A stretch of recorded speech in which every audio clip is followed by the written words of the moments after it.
Sí, doctor. Bueno, habíamos visto sobre las estructuras virales, habíamos indicado que en el interior de un virus existe un genoma que se conoce como DNA o RNA, el cual está cubierto por una cantidad de polipéptidos o una capa lipídica en muchos casos, que se conoce como cápside, y luego tenemos una envoltura que podría ser diversa en muchos casos, y de tal manera que los virus tienen ciertas características. Desde ese punto de vista, habíamos dicho que existen una serie de clasificaciones en función, primero, al genoma, que podría ser un DNA o un RNA. Luego habíamos indicado sobre la envoltura. Hay virus que tienen envoltura y hay otros que no lo tienen. Entonces habíamos indicado que también se podría indicar desde ese punto de vista virus con envoltura, virus sin envoltura. Hay diversas formas de clasificar, inclusive la forma clínica en la que se presentan. De todos ellos, lo que nos interesa a nosotros, y es lo que ahora vamos a hablar un poco, es sobre la forma de infección. Habíamos indicado que puertas de ingreso que tienen los virus podrían ser por vía aérea, a través de una herida, a través del intercambio de fluidos. Habíamos observado que también hay una virobiota, es decir, virus que se encuentran en este instante, por ejemplo, en la cavidad oral de cada uno de los que están escuchando esta charla, y que les habla también en las fosas nasales, en el tracto respiratorio, en el tracto urogenital, gastrointestinal. Hay un sinfín de virus. Los virus, para poder permanecer dentro de lo que es la economía humana, imagínense, esta es una célula, una parte de la célula y todo lo que es su membrana. Y aquí los virus, fíjense, se adhieren para ingresar. Esta es una fotografía de microscopio electrónico. Este es un determinante antigénico, una puerta de ingreso de una célula, al cual se adhieren. En muchos casos, fíjense la forma de adhesión que tienen los virus. En algunos casos, fíjense, aquí ya ingresan el material.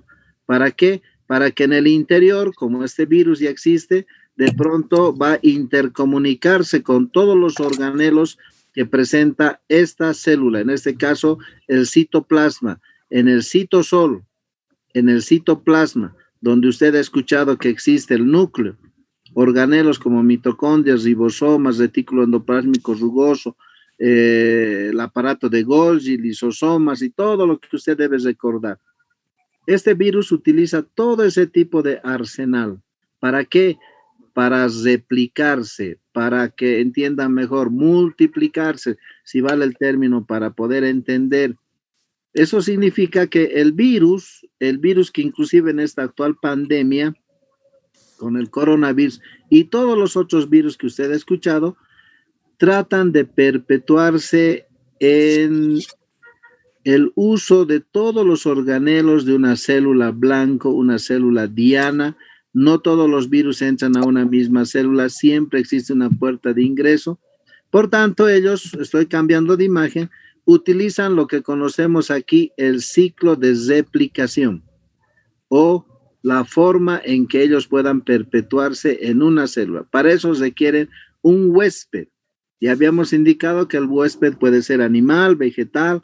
En muchos casos, los propios microorganismos, en este caso bacterias, ya sean bacilos o cocos, pueden ser un huésped al cual albergue un virus. ¿Está bien? Entonces, el objetivo, como ustedes pueden ir leyendo, dice, el objetivo de esta replicación viral es generar copias del genoma, ¿no? Es decir, tener un virión como resultado, y a través del mismo, el otro objetivo es, utilizando estas enzimas, ¿no? A través de lo que es el RNA mensajero, sintetizar proteínas estructurales y no estructurales, de tal manera que volvamos a encontrarnos con un virus, como ya en el dibujo anterior, puedan emerger. Ahora, imagínense que una vez que se ha replicado, el virus emerge hacia afuera, y no solo uno, miles de aquellos como copias, y luego eso vamos a ver. Entonces, la clase de hoy se trata de ver eso generalmente en función a estos aspectos. Estoy cambiando de imagen. La replicación viral, por tanto, tiene ciertos pasos. El virus, cuando ingresa a su cuerpo, y con todo respeto le digo a usted, como a mi persona podría estar ocurriendo, virus del VIH, hepatitis, fiebre amarilla, el virus, el coronavirus, el actual coronavirus. Puede haber virus de la verruga, el papovavirus, ¿no? El virus de la polio, el virus de la hepatitis C, hepatitis A, rotavirus. Mire, estoy hablando de todos los otros virus que usted alguna vez escuchó. Todos ellos tienen una célula blanco, es decir, una célula diana, una célula al cual van a atacar a través de sus receptores o puntos de unión o encuentro que en cada patología viral vamos a explicar para que cada uno tenga conocimiento. Aquí solo voy a dar la parte general, de tal manera que existen estos pasos de replicación que usted lo puede leer en un texto, en una revista o en el internet lo va a encontrar. Pero aquí viene lo importante. La adsorción, ¿qué quiere decir? La unión, es decir, el virus llega a esta membrana a unirse. Esta etapa de unión se conoce como adsorción y esa es muy importante porque a través del cual se va a poder unir con la célula blanco. Fíjese aquí, esta célula blanco puede tener un receptor. Ejemplo, voy a dar un ejemplo. El receptor CD4. Receptor CD4. Si alguien ha leído algo, el receptor CD4 es el receptor más importante del linfocito T.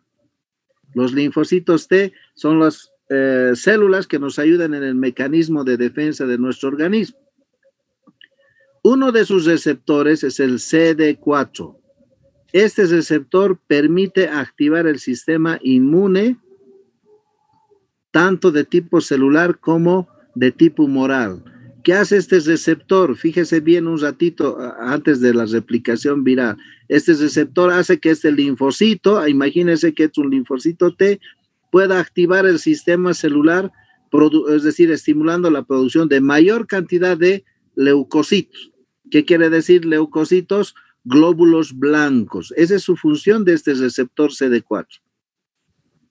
Otra de las funciones que a través de este receptor CD4 informa al mecanismos de defensa como al linfocito B, por ejemplo, otro tipo de linfocitos, para la producción de anticuerpos.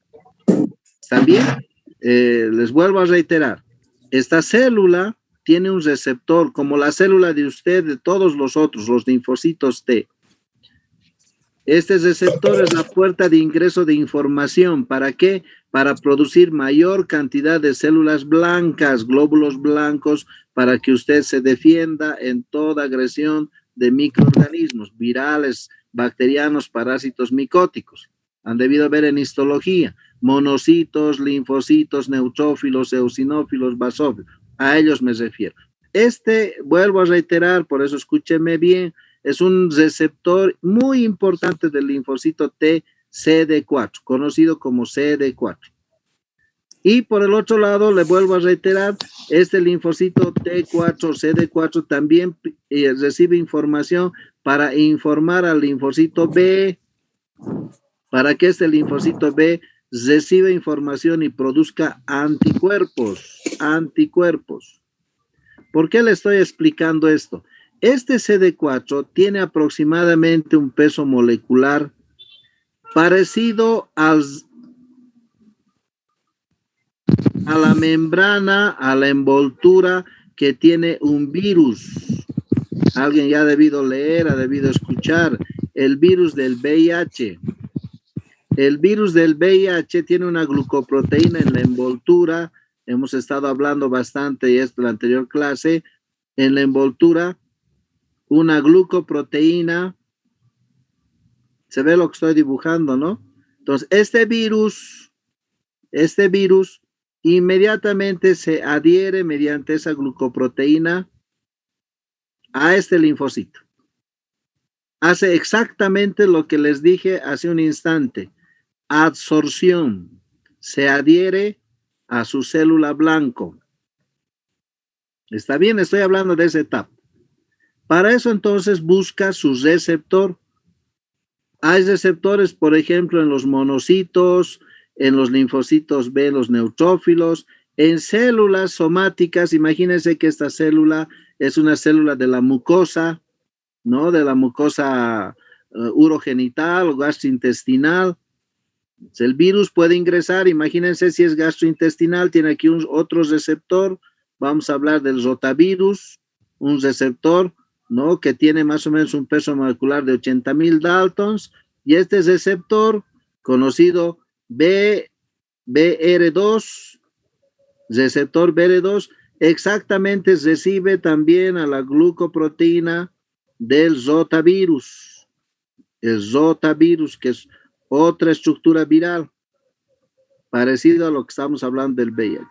Y así podíamos ir enunciando en esta etapa de absorción. ¿Para qué le estoy haciendo el enunciamiento? Para que usted comprenda que todos los virus, incluido el actual coronavirus, tienen receptores con los cuales va a interactuar. Por tanto, la célula de su tracto respiratorio, ya sea en la mucosa nasal, en el tracto respiratorio superior, las células tienen receptores exclusivos, en este caso, para el coronavirus. Lo mismo podríamos hablar si este fuera un hepatocito. El virus de la hepatitis B también va a tener un receptor. Entonces, ojo, ¿no? La absorción es el contacto con el receptor de la célula blanco, célula diana, de la célula somática que interactúa con el virus. Por tanto, todos los virus siempre tienen un elemento celular que le permite la adhesión, absorción, la forma de unirse. De ahí que no fácilmente usted va a permitir, o en algún momento a veces se escucha en los noticieros, ¿no? De que los virus penetran fácilmente a las células. No es así. Ingresan a su célula blanco. Y por tanto, usted tiene que entender que si no ocurre aquello, el virus va, pasa y sale. No se va a adherir a ninguna otra célula que no sea su célula blanco. A partir de ahí, fíjese lo que pasa, por ejemplo, en el caso del VIH. Le voy a dar un adelanto, un paréntesis. Una vez que bloquea o ingresa a través de este receptor que hemos visto, CD4, este virus ingresando comanda toda la estructura del linfocito T. Y al comandar todo, ya no emite señales para la producción de anticuerpos, ni tampoco la producción de otras células, como habíamos dicho. De tal manera que comanda ese virus todos los organelos de la célula. Entonces, de eso se trata la replicación viral ahora cuando les voy a mencionar, es de que cuando ingresa el virus, como en esta imagen, inmediatamente existe una etapa que se llama la penetración, donde a través de esta formación vesicular o una formación que trata de aislar la propia célula, conocido como vesícula viral, algunos lo conocen como endosomas, en relación al aspecto que tienen en lesiones líticas que vamos a ver, el virus se desmembra, se desarticula. Y entonces ahí existen etapas de penetración, donde existe un aislamiento a partir de la célula. La célula lo aísla, produciendo estos endosomas. ¿Está bien? Luego se desarticula, o lo que también llaman algunos autores como desnudamiento viral. Desnudamiento viral. Algunos otros autores, fíjese aquí en esta imagen que luego vamos a recrear con otras imágenes, todas las características, fíjense estas líneas de lo que es el genoma viral, se desarticula el virus por completo. Toda su estructura viral se va por todo lado. ¿Para qué? Para que a través del ribosoma se pueda hacer una codificación del resto de las estructuras virales. En muchos casos, los virus, al ingresar, comandan el núcleo, ahí estamos en el núcleo, pueden unirse al DNA de la célula somática y a partir de ahí mandar señales para que se replique estructuras propias del virus a través del ribosoma, a través del retículo endoplásmico rugoso y se almacenen en lo que es el aparato de Golgi. Imagínense todas las estructuras virales para luego tener un ensamble. En esta etapa, en la que existe desnudamiento viral, o también llamado eclipse viral. Eclipse viral, ¿qué quiere decir? Que el virus no tiene capacidad de infectar, de entrar a ninguna otra célula. Es una etapa muy crítica en la que en la actualidad, por ejemplo, les adelanto un detalle, es en el que se ataca a los virus con enzimas virales, con retrovirales, con antivirales, para que usted pueda entender, antivirales, para que no se sintetice estructuras, para que no se ensamble, para que no vuelva a articularse, que es lo que hacen muchos antivirales, que se les va a explicar en la siguiente clase, de la manera en que se coadyuva. ¿Para qué? Para que el virus no se ensamble, como aquí ven en la figura, no se ensamble y de esa manera no salgan mayores viriones, que pueden salir por miles, en algunos casos millones de viriones, y van a afectar y van a poder otra vez infectar a otro tipo de virus. Miren, se trata de eso, la replicación viral.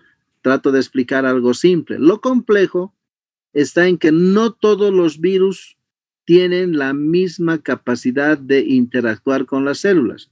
Yo les estoy explicando una forma general, pero cada virus en su genoma, en el interior del virus, tienen enzimas que tienen ciertas características para interactuar con el núcleo y con los organelos celulares. Desde ese punto de vista, hay dos tipos de replicación viral, que en muchos casos se conoce como replicación viral lítica y replicación viral lisogénica, que les voy a explicar luego. Aquí lo que me interesa es que usted aprenda y sepa que en la replicación viral, cuando los virus ingresan a tu cuerpo, tienen contacto con su célula diana, no es a cualquier célula. Tienen una etapa de penetración a partir de endosomas y luego existe una desarticulación de las estructuras virales conocido como etapa 3 o desnudamiento viral, o algunos autores lo ven como el eclipse viral, que son lábiles, no tienen capacidad de infectar, es donde en muchos casos se ataca, si vale el término, con agentes antivirales para evitar la síntesis, la articulación y el ensamble propiamente dicho del virus. ¿Está bien? Sin embargo, si no existe esos obstáculos, al no existir los obstáculos, la replicación viral continúa con el punto 4, que significa sintetizar de todas las proteínas virales, todas las partes del virus, utilizando los organelos como los ribosomas, el retículo endoplásmico rugoso, almacenando en el aparato de Golgi, utilizando una serie de organelos. ¿Para qué? Para que luego se ensamblen en una quinta etapa y a partir de ahí pueden emerger de la célula, en muchos casos por lisis, en algunos casos arrastrando material propio de la membrana, como ven en la imagen. Puede ser simplemente por lisis, rompen la célula y emergen. En muchos casos arrastran algunas estructuras propias de la célula. Es ahí donde tenemos a veces problemas, ¿no? Que luego vamos a hablar sobre la mutación y el carácter de algunas estructuras virales. Por tanto, la replicación del núcleo significa intercambio con el DNA viral, ¿no? Y en muchos casos la replicación también se puede dar en el citoplasma sin utilizar el núcleo, como ocurre con algunos virus, y ese es un problema. ¿Por qué? Porque cuando no se utiliza el núcleo, no se olviden que en el núcleo de cualquier célula de usted o el mío existe doble hebra nuclear. Y eso permite que en muchos casos el sistema inmune los reconozca a todos los elementos virales de tal manera que perdura en el tiempo y por mucho tiempo, más aún cuando se utiliza vacunas. En cambio, cuando solamente utiliza todo el retículo endoplásmico, el aparato de Golgi, todo el citoplasma celular, este virus no es muy apto para que nosotros tengamos inmunidad casi de por vida. Siempre el virus va a tener una parte del huésped y siempre varía porque arrastra estructuras propias. Por eso con los virus con RNA, que son muy peligrosos, tenemos el problema de estar vacunando cada año. Tienen la posibilidad de mutar todo el tiempo. Aparecen nuevas cepas, como lo que está ocurriendo con el actual coronavirus de la pandemia. ¿Por qué? Porque su ciclo de replicación usa exclusivamente el citoplasma, no tanto así el núcleo, en cuyo tema vamos a explicarles a detalle. Entonces, aquí me interesa que usted sepa las etapas de la replicación que le vuelvo a explicar o enunciar rápidamente. Absorción con célula diana, penetración con la formación de endosomas, desnudamiento o eclipse viral donde todo el virus desarticulado, no tiene capacidad de infección. Cuarto punto, replicación con síntesis de proteínas virales utilizando todos los organelos, el ensamble o articulación viral y luego la migración o egreso del virus, ya sea por lisis o por gemación. Lisis o gemación. Lisis significa que el virus rompe a la célula en cuanto a la membrana y emergen los virus. Gemación que arrastra consigo estructuras de la membrana. Y ahí tenemos serios problemas, especialmente con virus que tienen núcleo de RNA, que son los que más realizan esta actividad. Voy a cambiar de imagen. En ese sentido, usted tiene que ver, y aquí les pido por favor tengan muy en cuenta, porque se supone que van a estudiar todavía la medicina y van a comprender una serie de aspectos porque ya está de moda este tipo de acción. ¿Qué significa? Dice, ¿un virus puede infectar cualquier célula? No, simplemente una célula a partir de su receptor. Hagan cuenta que esta es la membrana de la célula, esta es la membrana del celular, este es su receptor e interactúan con las moléculas y abren a partir de la interacción de estas moléculas con la célula blanco y a partir de ahí inyectan el material genético al interior de la célula. ¿Por qué le estoy explicando todo esto? Porque usted no tiene que ser presa de información comercial. Siempre tiene que haber un elemento científico y ese es el deber de la explicación a través de la cátedra para que no exista, digamos, una duda de lo que va a ocurrir cuando ingresa un virus a una célula. ¿Y por qué le digo? Porque a partir de esta característica de ingreso del genoma viral, usted puede estar inclusive enunciando hipótesis y en algunos casos cortando el inicio de células que si bien van a infectar, pero pueden modificar el patrón molecular de la célula somática e iniciar un proceso tumoral. Estoy hablando de cáncer. Por tanto, como dice aquí la pregunta, ¿un virus puede infectar cualquier célula? No, solo a las células que tienen su receptor o célula diana. Puede en algunos casos, como dice en la misma acción, ¿no? Todo virus que ingresa, ¿genera progenie? Sí, porque cuando ingresa, utilizan todos los elementos celulares para poder replicarse. No es multiplicarse ni dividirse, replicarse. Ese es el término que se debe utilizar. Para entender, claro, multiplicación esté bien para el término, pero para nosotros en la parte médica es replicación viral, porque son réplicas, copias exactas.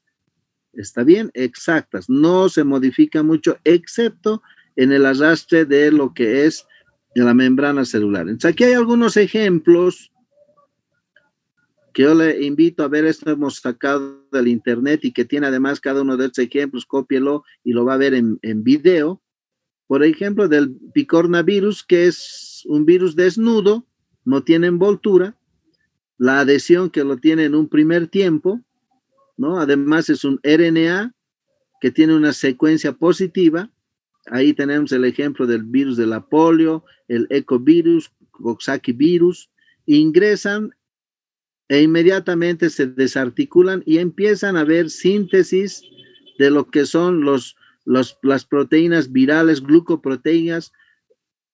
Existe la secuenciación de aminoácidos a partir de la secuencia 3' o trains iniciales de aminoácidos, las que comprenden en muchos casos siempre adenina, en otros casos con uracilo, porque tienen RNA.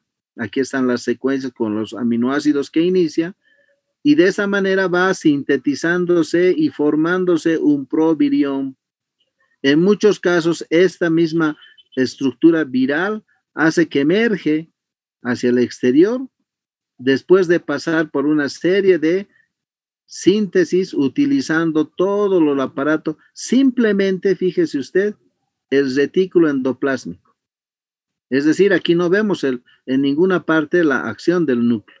Ingresa, utiliza el aparato del retículo endoplásmico y emerge rápidamente, porque además es una partícula pequeña, los picornavirus, ¿no? Tienen casi 40, 70 nanómetros de diámetro, o sea, rápidamente se ensambla. Aquí no necesitan envoltura, porque son virus desnudos. Otro ejemplo, con envoltura. En este caso, el paramyxovirus. Este es el virus que en muchos casos usted lo va a ver en patologías como el sarampión, ¿no? Resfríos, problemas del tracto respiratorio, neumonías virales, el virus sincitial respiratorio, por ejemplo. Aquí tenemos, ¿no? Sarampión, virus sincitial respiratorio, muy frecuente en pediatría. Hace lo que habíamos visto, ingresa, se desarticula y viene la transcripción, pero aquí hay un detalle, utiliza el retículo endoplásmico rugoso que está adherido al núcleo, por tanto hay una intercomunicación. El resto lo hacen en todo el citosol de la célula. ¿Qué célula estaríamos utilizando? Células del tracto respiratorio, porque son sus células blanco. Y miren, al emerger, arrastra partículas de lo que es la membrana celular. Y en muchos de estos casos arrastra una particularidad diferente. Por eso tenemos que vacunar cada año, cada cierto tiempo, porque existen nuevas cepas que aparecen o estructuras virales que son diferentes. Si ponemos colores, hablamos de azul, morado y puede aparecer un verde o puede aparecer un amarillo, eso dependiendo del caso. ¿Cuál es el caso? En muchos casos la transcripción y la alteración que puede ocurrir en el interior de la célula. Por tanto, cuando yo hablo de la replicación viral, tengo que tener muy en cuenta la síntesis de proteínas, donde existen estrategias según el genoma viral. ¿Eso qué quiere decir? Que en estas secuencias genómicas que usted está viendo, no necesitan memorizar, solamente escúcheme un poco.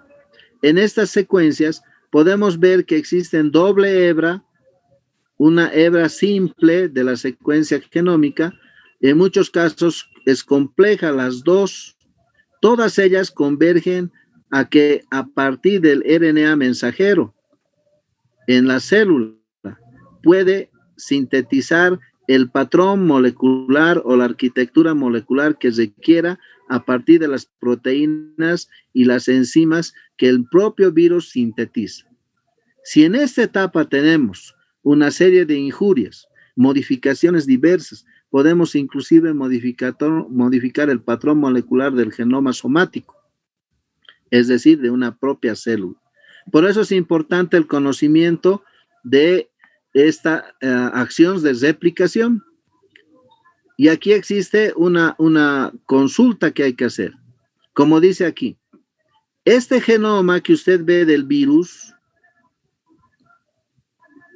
cuando ingresan al núcleo, fíjese, se integra al DNA del núcleo. Por tanto, como dice aquí en la pregunta, es inevitable que aquellos virus que ingresan deban integrar su genoma al celular para replicarse. Sí, es inevitable. Ahí solamente el recuerdo genómico nuestro va a ser de que no existe alguna alteración en estas células. Por tanto, miren, tenemos ejemplos de RNA viral con el retrovirus, con el virus de la hepatitis B o el virus del papiloma humano. Y en muchos casos esta integración genómica puede permitir una transcripción errada, de tal manera que puede existir una alteración anómala que se traduce en cáncer. Por suerte, el núcleo y todo el DNA que nosotros tenemos tiene una fuerte adhesión de corrección a partir de lo que son transcripciones de aminoácidos y entonces pues muchas veces no permite esta alteración y el virus o virión emerge tal cual ingresó, pero en muchos casos esa alteración permite, como en este caso, si alguien se fijó, ¿no? Aquí existe una cápside casi geométrica o triangular con una punta truncada, aquí emerge alterada, ¿no? La cápside es circular. ¿Producto de qué? A veces de transcripciones cerradas. Y eso está sujeto en algunos casos a una interacción, ya sea enzimática o energética, dependiendo del caso y de la injuria que reciba en un momento dado los virus. Muchos de ellos son en realidad por radiaciones. Por tanto, hay mecanismos generadores de variabilidad genética. Variabilidad genética. ¿Eso qué significa? Que cuando está interactuando, vuelvo a la imagen anterior, cuando se va a integrar al núcleo, puede ser que en ese instante, mire, voy a hablar algo que parece aberrante. El virus está interactuando con el núcleo y si no existe ninguna injuria, no existe nada que pueda detener o alterar esta replicación, pues no va a pasar nada, él va a estar normal. Pero ¿qué tal si ese instante, miren lo que voy a decir y alguien hasta se va a reír, cae el rayo, una descarga energética grande que altera, modifica, aunque usted no lo cree, la arquitectura molecular de aminoácidos? ¿Por qué? Porque hay una fuerza, una descarga grande de energía. Estoy hablando del rayo. Muchos se me ríen cuando comento, pero en la realidad es así. ¿Qué sucede? Que de pronto usted esté pasando por el hospital de clínicas y justo por el departamento de rayos X y recibe una descarga de rayos X sin darse cuenta. Se dice que para un ambiente con rayos X debe haber paredes de plomo y tú no sabes si en la avenida del Ejército, no del Ejército, en la avenida Villazón, en el Prado, en la avenida Buenos Aires o en la avenida de la zona sur, ¿no? La Vallivian, hay, con todo el respeto les digo, hay centros de laboratorios y no sabes si realmente está cubierto de plomo y puedes recibir una descarga de rayos X. O de pronto recibes una descarga química con sustancias químicas, quimioterapia, por ejemplo, o un producto farmacológico que lo tomas por gusto, porque te da mucha energía. Y en ese instante, esa descarga modifica la arquitectura molecular. A eso llamamos mecanismos generadores de variabilidad genética. Tú no sabes en qué momento puede ocurrir eso. Eso puede ser traducido en mutaciones, delecciones, inserciones, translocaciones, transcripciones erradas. Por tanto, el virus que tiene un patrón de arquitectura molecular adecuada puede producir una modificación y tener este patrón o asociarse con otra secuencia genómica, pues no es el único virus que ingresa al organismo. Por tanto, todas estas adhesiones de transcripción reversa y todo lo que aquí mostramos en cuadros, en gráficas, a través de lo que son los trains terminales 5', 3', donde se adhieren los aminoácidos para la transcripción, puedes recibir una recombinación, una alteración o un producto proteínico, ya sea de aminoácido, ya sea de purina o pirimidina, dependiendo del caso, y alterar la arquitectura molecular y tener una secuencia que ya puede usted inclusive detectar con lo que son las leyes de Mendel.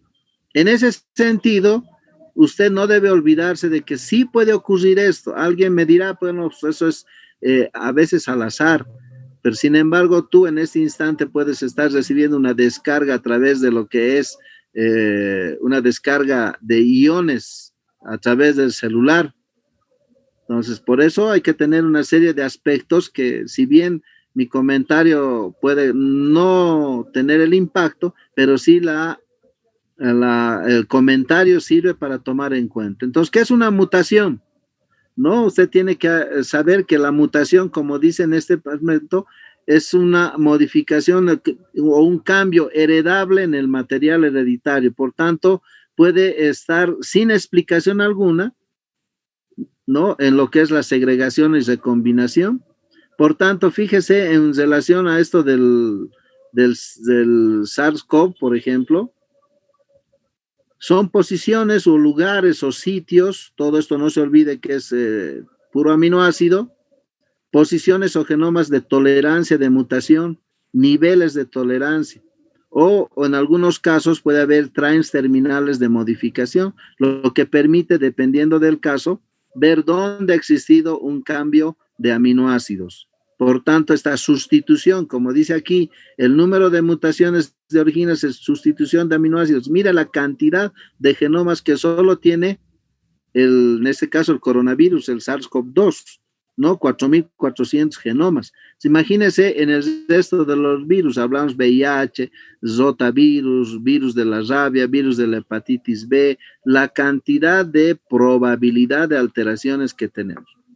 Por tanto, al saber este tipo de acción, es bueno que usted también entienda que los virus, independientemente de esa acción, tienen dos tipos de replicación viral.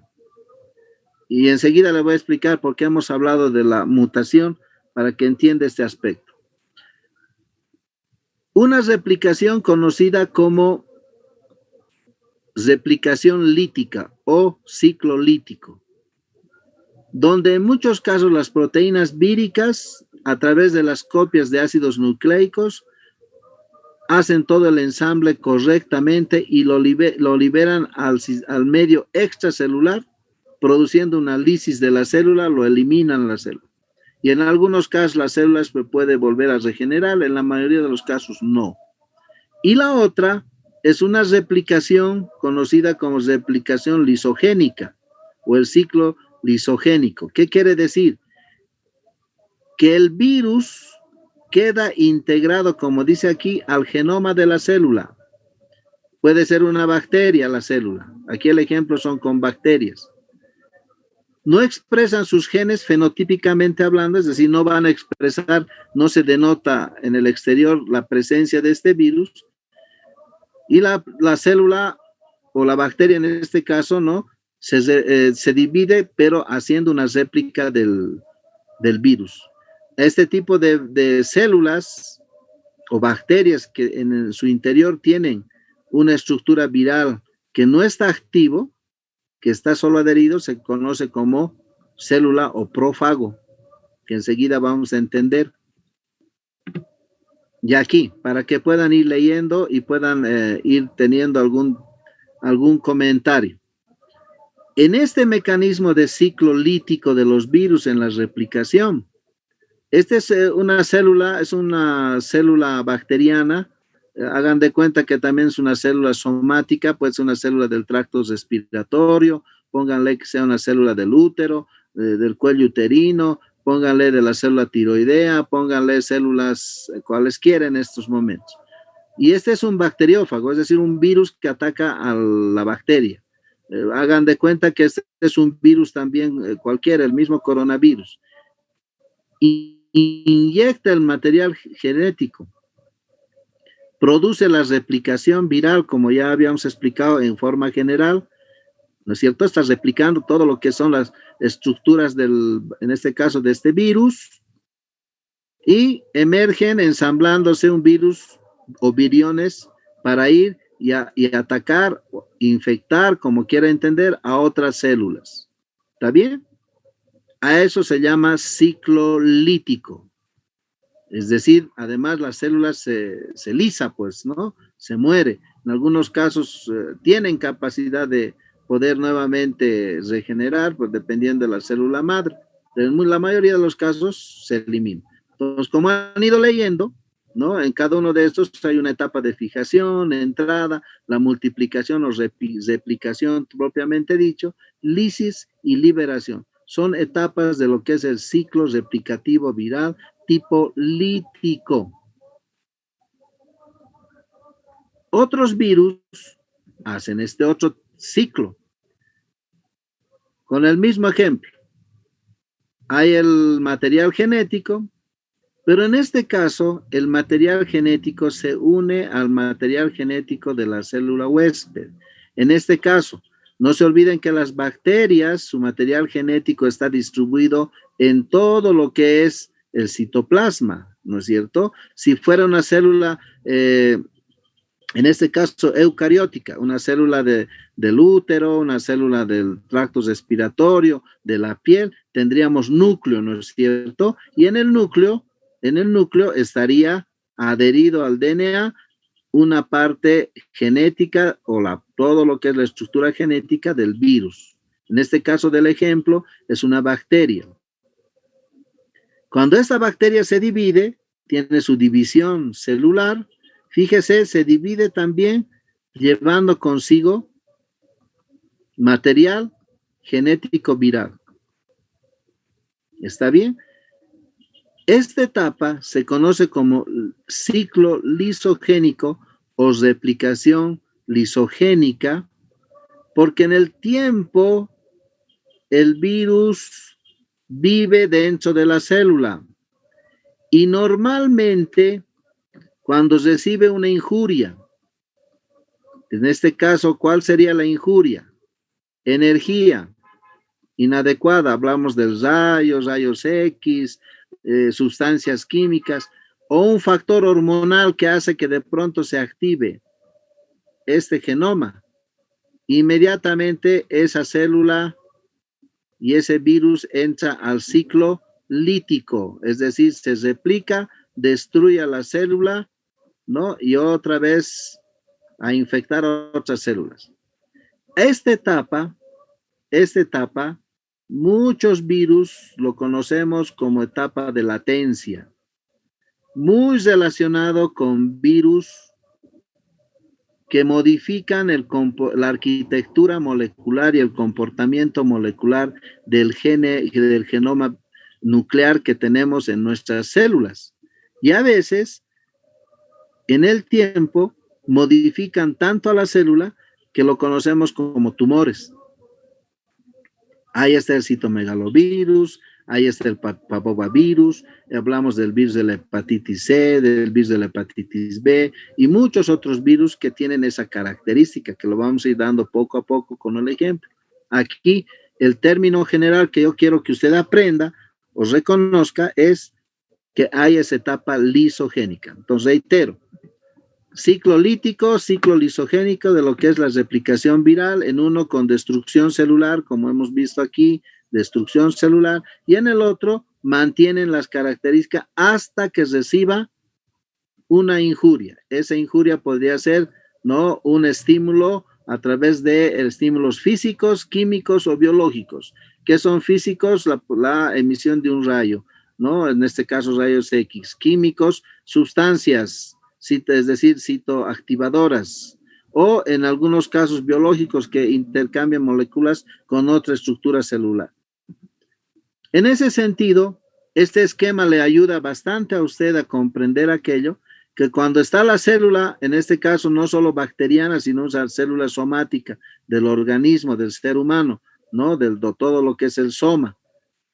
Llega el virus e inmediatamente, dependiendo del carácter viral, va a seguir una línea ya sea lítica, ¿no?, o lisogénica. En este caso, por el color, todo lo que es violeta es lisogénico y el color rojo lítico.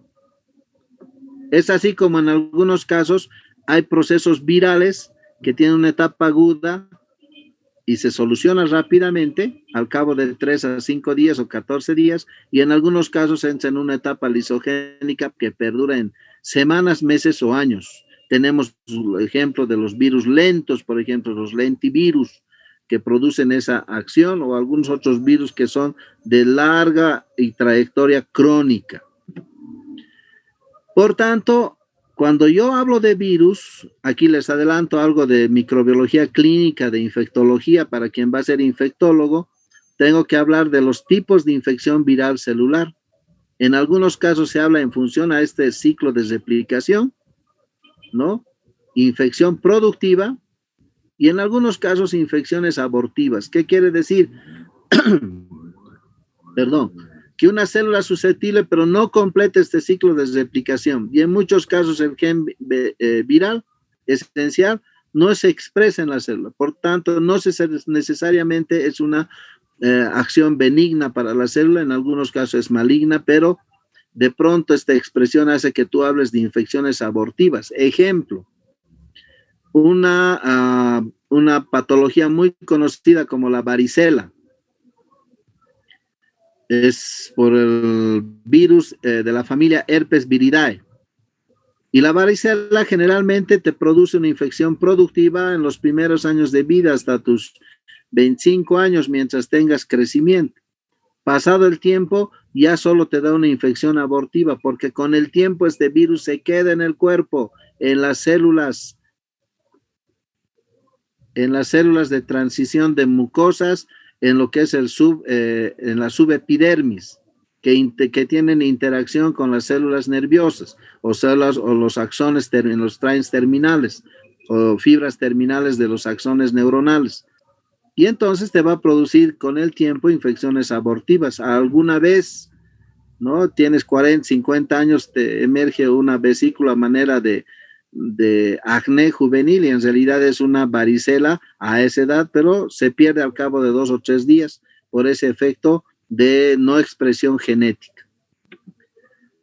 Por tanto, no todos los virus, como dice aquí, exhiben la misma estrategia de replicación y como consecuencia de eso usted puede, como dice aquí, selección del más apto, la multiplicación o replicación viral, que vamos a corregir eso, puede presentar en muchos casos mutaciones. Por tanto, a partir de ahí puede haber diversidad genética, especies, genotipos, serotipos, la que usted está viviendo ahora con esta pandemia.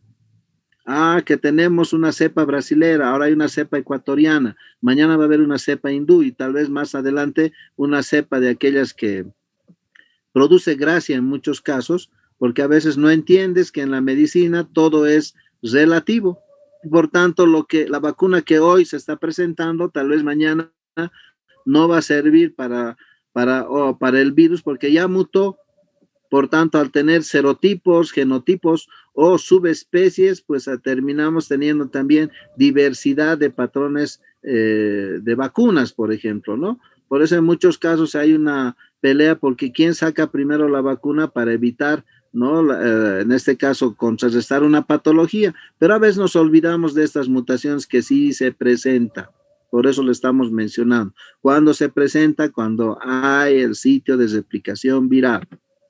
Y entonces, la distribución de genotipos, fíjense ustedes, imagínense que esta secuencia de color azul y rojo es el fenotipo o genotipo inicial del virus. Según va pasando, existe una secuencia grande de diversidad de patrones que usted puede llegar a tener, o en muchos casos presentar la misma secuencia al final de un estudio con una pequeña alteración. Es un ejemplo, por ejemplo, de las revistas de patología, porque muchos virus de la hepatitis que afectan a este tipo tienen esa variabilidad. ¿Por qué? Porque este virus tiene en su trayectoria años en el que puede estar como lisogénico, como replicación lisogénica en nuestro cuerpo. Por tanto, del original presentar una serie de variabilidades y la dificultad, por supuesto, de hacer un buen tratamiento. Por tanto, un hospedador infectado, en este caso una persona que tiene un huésped con una célula blanco, puede en muchos casos tener una respuesta inmune, pero se afecta con antivirales y de pronto los patrones también modificarse y decir que la población viral está integrada por virus idénticos, evidentemente, pero esa variabilidad puede estar contrarrestada por la respuesta inmune en muchos casos o tener patrones propios de resistencia viral dependiendo del antiviral que se maneje, que lo vamos a explicar en la siguiente clase. Entonces, ¿cuáles son los mecanismos de lesión de un virus? Con esos patrones que usted ve con el tiempo. Fíjense, con el virus de la rabia, que mucho tiempo, Dice la literatura que la rabia aguda te puede dar entre 7 a 14, a veces 21 días, pero en muchos casos pueden estar años. Y la única lesión que ves de sitio de replicación viral son estos corpúsculos que has debido ver en histología, ¿no? O coilocitos en lo que son los efectos citopáticos de las células de la mucosa, en el caso del herpes, en este caso del papiloma virus humano, o en forma indirecta, en función a una respuesta inmune, que quiere decir que tus mecanismos de respuesta hacen de que el virus sea contrarrestado y de pronto tengas una acumulación de material genético inadecuado, como en el caso del virus de la hepatitis B, con una diversidad de patrones genéticos, o la alteración que puede haber a nivel del corazón con una conglomeración de células, ¿no? Fagocíticas, linfocíticas, producto de lo que es una infección del miocardio, ¿no? Por alteración del virus Coxsackie-B, por ejemplo, que afecta al tracto cardiorrespiratorio. Por tanto, si tú te das cuenta, el virus en función de esto, imagínense este campo amarillo, es una carga viral que puede subir y bajar, pero ahí también interactúan, fíjense, citocinas de los mecanismos de defensa, células del sistema inmune que van a interactuar a contrarrestar y por tanto puede fácilmente la replicación viral modificarse después de una infección viral.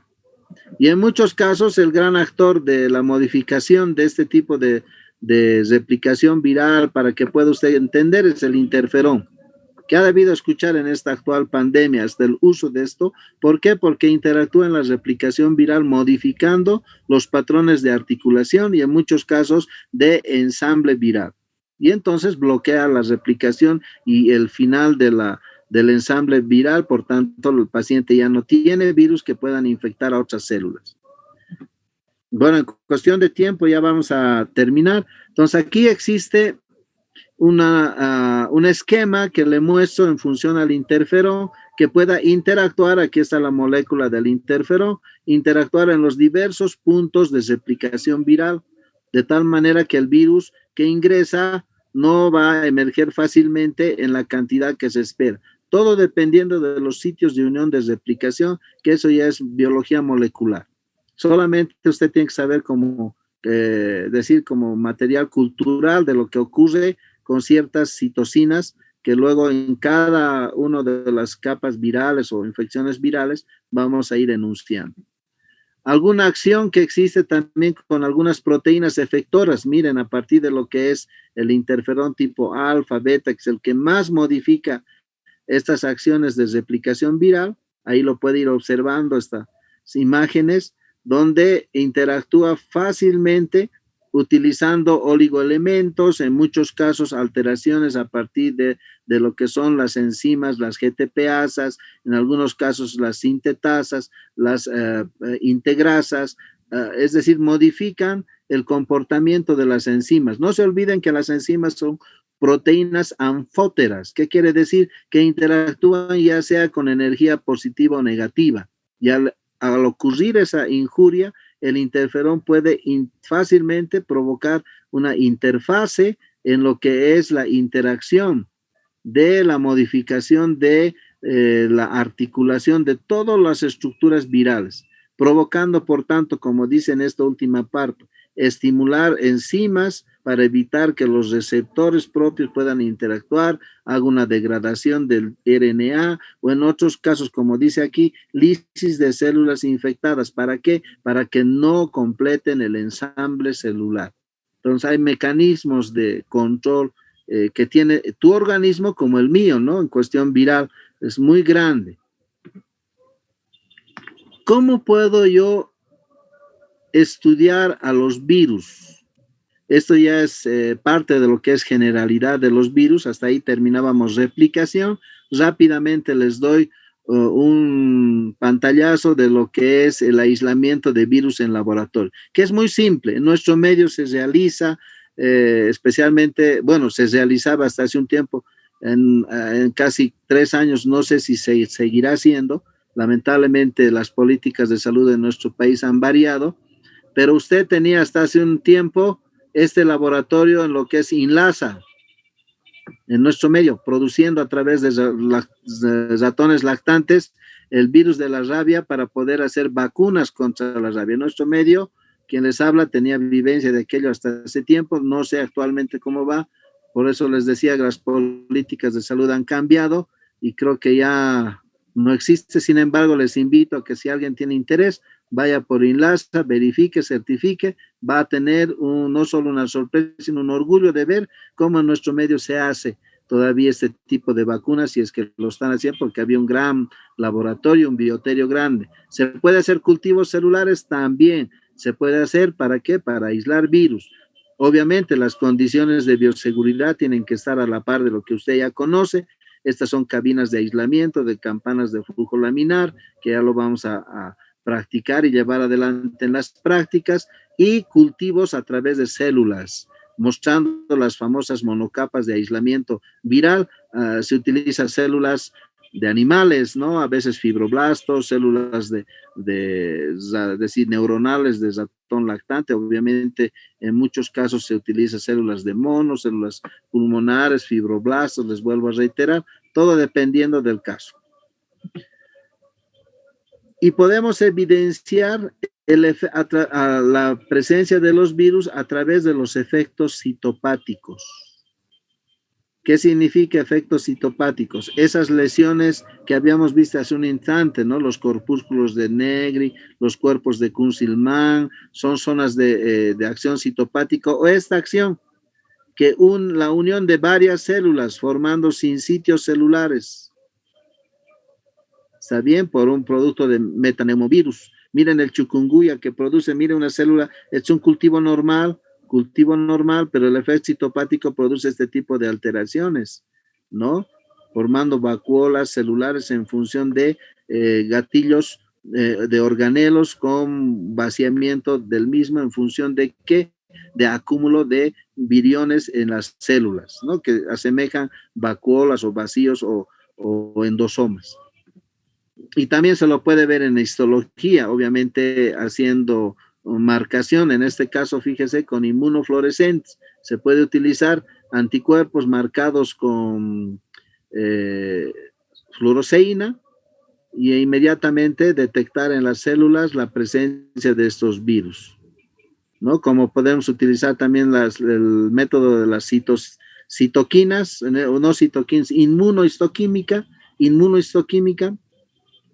utilizamos un indicador, otra sustancia como la auramina, rodamina. A través de esto buscamos, imagínense, este es el antígeno viral, y a partir de ahí con anticuerpos monoclonales podemos observar, ¿no? Mediante la inmunoperoxidasa, dice aquí, al virus del Epstein-Barr, que es otro tipo de herpes virus, de la familia herpes virus, que de muchas alteraciones en nivel de los ganglios linfáticos. O con la microscopía electrónica, ¿no? Con microscopía electrónica. Ver al virus, ahí tienen las microfotografías, se ve en blanco y negro a través de estas pantallas, por si acaso, y de ahí se saca la fotografía.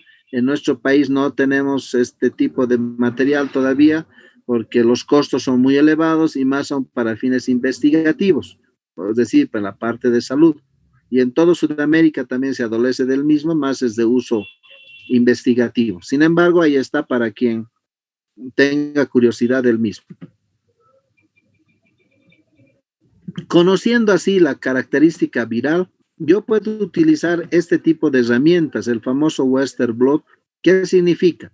Que yo liso toda la partícula viral y todo el conjunto de proteínas, lipoproteínas, glucoproteínas, los paso a través de una celulosa, utilizando el principio de lo que es la electroforesis de proteínas, pasando energía de positivo a negativo, y les decía que muchas enzimas y proteínas son anfóteras, dependiendo del peso molecular, se quedan. Hago pasar energía por esta celulosa y dependiendo del peso molecular se van quedando las glucoproteínas, como van observando. Miren, desde la glucoproteína 160, 120, esto es del VIH. Y entonces yo puedo tener un patrón de todas las estructuras virales. Lo mismo hago con el coronavirus, papovavirus, abdovirus, coxsackie-virus, rotavirus y todo, arenavirus, poliovirus, todos los virus que usted tenga en mente. Y entonces tengo un patrón por el cual yo puedo hacer también una identificación del virus mediante la prueba del Western blot. Y eso significa que yo tenga a partir de una muestra la extracción de una serie de moléculas. Sin embargo, esta puede estar sujeta a una variabilidad, por lo que en la actualidad se utiliza extractos de ácidos nucleicos del genoma propiamente dicho, no solamente del virus, sino de todo elemento celular, incluido nuestras propias células, utilizando lo mismo, la gel agarosa. Ahora se utiliza solamente el ácido nucleico mediante una enzima, la polimerasa. Y lo que hace esta polimerasa, como aquí dice, mediante una reacción en cadena, amplifica la secuencia utilizando el ciclo replicativo de los virus. Como ya conocemos ese arsenal, se replica las secuencias del DNA del virus en tan grande cantidad que yo coloco una gotita en esa misma celulosa que habíamos visto hace un instante, en esta parte, solamente de DNA. Y al colocar el DNA, atravesamos por energía y tenemos esta secuencia, pero ya solamente del genoma, cuya secuencia nucleótida me va a dar un patrón de la cantidad de adenina, citosina, guanina, uracilo, dependiendo si es RNA. A ello llamamos el famoso PCR, reacción en cadena de la polimerasa, y que muchas veces han debido escuchar algunas personas en los informativos. PCR en tiempo real, antígeno viral, utilizamos antígeno nasal y todo lo que han debido escuchar. Es lo mismo. ¿Qué están haciendo? Tomar una muestra, hacer la amplificación del genoma viral y ver esta expresión. Obviamente hay formas de interpretar y decirte si tienes o no tienes el virus por un lado, o en el otro caso ver si hay anticuerpos con otra metodología, pero en este caso es del virus. Cualquier virus en la fecha, utilizando esta secuenciación, podemos identificar la presencia del mismo, cualesquiera sea la patología. Es muy importante lo que avanza la ciencia. Bueno, hasta ahí es mi participación. Creo que también la hora ya se pasó, así que les agradezco su atención y nos veríamos en la siguiente clase para continuar con la parte de antivirales. Bueno, tengan ustedes muy buenas tardes. Muchas gracias, doctor. Buenas tardes. Muchas gracias. Muchas gracias, doctor. Gracias, doctor. Buenas tardes. Buenas tardes. Hasta luego. Hasta luego, doctor. Muchas gracias, doctor. Gracias, hasta luego. Hasta luego, doctor. Muchas gracias.